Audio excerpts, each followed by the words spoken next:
یہ طے کرو کہ پہلے تمہارے ان دونوں موقف میں کون سا موقف درست.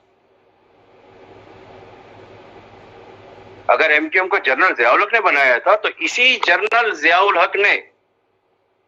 مہاجروں پر تعلیم اور روزگار کے دروازے بند کرنے کے لیے صوبہ سندھ میں غیر انسانی ناانصافیوں پر مبنی کوٹا سسٹم نافذ کیا گیا تھا. تو جنرل ضیاء الحق نے اس کوٹا سسٹم میں 20 سال کی توسیع کی. تو ایم کیو ایم تو زندگی کے ہر شعبے میں مہاجروں کے ساتھ تعصب، نفرت، عصبیت اور ناانصافیوں کے رد عمل کے طور پر وجود میں آئی اور مہاجروں کے حقوق کے لیے جدوجہد کر رہی تھی. اور اگر جنرل ضیاء الحق نے ایم کیو ایم کو بنایا ہوا تھا تو جنرل ضیاء الحق سندھ میں کوٹا سسٹم میں 20 سال کی توسیع نہ کرتا. اگر تمہارا باپ ایک ہے اور تمہاری ماں ایک ہے تو میری اس دلیل کو رد کر کے دکھانا. اگر اپنے باپ کی اولاد، ایک ہی باپ کی اولاد ہے تو حیدر مہدی میں تجھ سے مخاطب ہوں. تربیت بھی جو ہے نا قائد نے ایسی کی ہے کہ ہم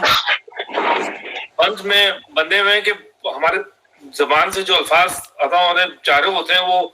پھر قائد کی تربیت کی وجہ سے رک جاتے ہیں. دیکھیں ہم باعث مسلمان اللہ تعالیٰ کے بندے پھر رسول کی تعلیمات پہ عمل کرنے والے، لیکن ہماری تربیت جو ہے وہ ہمارے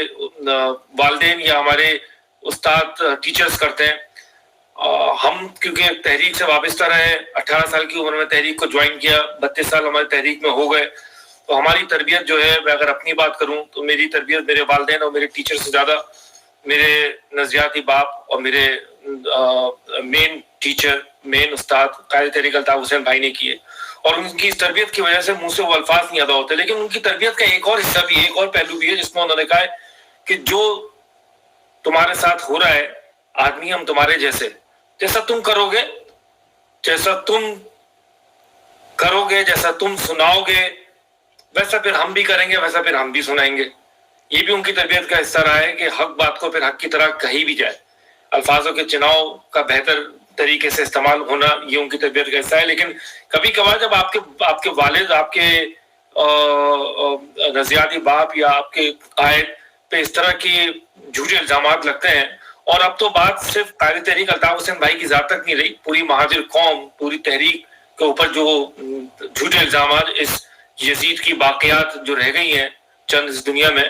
حیدر مہدی جیسے بغیرت لوگوں کی زبانی جو ہو رہی ہیں، اس کا پہ جواب دینا بھی اسی الفاظ میں ہی بنتا ہے. تو بات ہو رہی تھی، قاسم بھائی نے کچھ اشارہ بنایا اپنے الفاظوں میں کہ بھائی اس نے الزام لگایا کہ بھائی ایم کیو ایم جو ہے فاشسٹ جماعت اور ضیاء الحق کے زمانے میں بنائی گئی، فلاں بنائی گئی. قاسم بھائی نے بہت طریقے سے جو ہے بہت دلائل کے ساتھ، جسٹیفیکیشن کے ساتھ بہت جگہوں پہ اگزامپل دے کے بتایا کہ قائد تحریک الطاف بھائی کی گرفتاری اور ساری چیزیں ضیاء الحق کے زمانے میں ہوئی اور کس طرح سے معاملات ہوئے. لیکن اس بغیرت اور قائد تحریک الطاف حسین بھائی کے گھر سے جو ان کے بھائی اور بھتیجے کی شہادت ہوئی، ان کے بہنوئی کی شہادت ہوئی، اور جو پوری قربانیاں داستان موجود ہے قائد تحریک الطاف حسین بھائی کی ذات سے لے کے اور پوری تحریک، پوری قوم کی 25,000 شہداء اس بغیرت کو نظر نہیں آئے. ابھی ریسنٹلی آپ دیکھ لیں نعیم اختر بھائی شہید کہ جو جس طرح سے ان کو شہید کیا گیا، عدالتوں کو حکم کی جو ہے وہ ہوا میں اڑا دیے گئے، دھجیاں اڑا دی گئیں. پھر اس سے پہلے وزیر داخلہ چودھری شجاعت جو ہے وہ ٹی وی پہ مالگلا پہاڑیوں میں جو ہے سینکڑوں ایم کیو ایم کے کارکنان کو دفنانے کی بات کر گئے. اس پہ کوئی وہ نہیں ہے بھائی یہ کیا سب الطاف حسین نے کرایا تھا، یہ کیا ایم کیو ایم نے کرایا؟ یہ تمہارے اس کی ساری باتیں اس کو یہ نہیں پتا کہ جس آئی ایس آئی اور جس فوج کا یہ حصہ رہا ہے جہاں سے اس کو ٹھٹے مار کے نکالا گیا ہے. کیونکہ جس طرح ندیم بھائی نے بھی اشارہ کیا اور ہمارے پاس بھی یہ اطلاعات ہیں جس کا یہ جواب دے. قاسم بھائی نے بڑا اچھا جملہ یوز کیا کہ اگر تیرا باپ ایک ہے اور تیری ماں ایک ہے تو اس بات کا جواب دے کہ بھائی اس کو کیوں کیپٹن کے رینک سے جو ہے یہ خود تو کہتا ہے کہ میں ریٹائر ہوا، لیکن ہمیں بھی فوج کی ساری رینکنگ کا اور ان کی پورے سیٹ اپ کا علم ہے کہ کیپٹن کے رینک سے جو ہے وہ آج تک کوئی ہسٹری نہیں ہے کہ نکالا جاتا ہو. اکا دکا کوئی ہوں گے مطلب کوئی ریٹائر ہوتا ہو بیسیکلی تو کک مار کے نکالا جاتا ہے.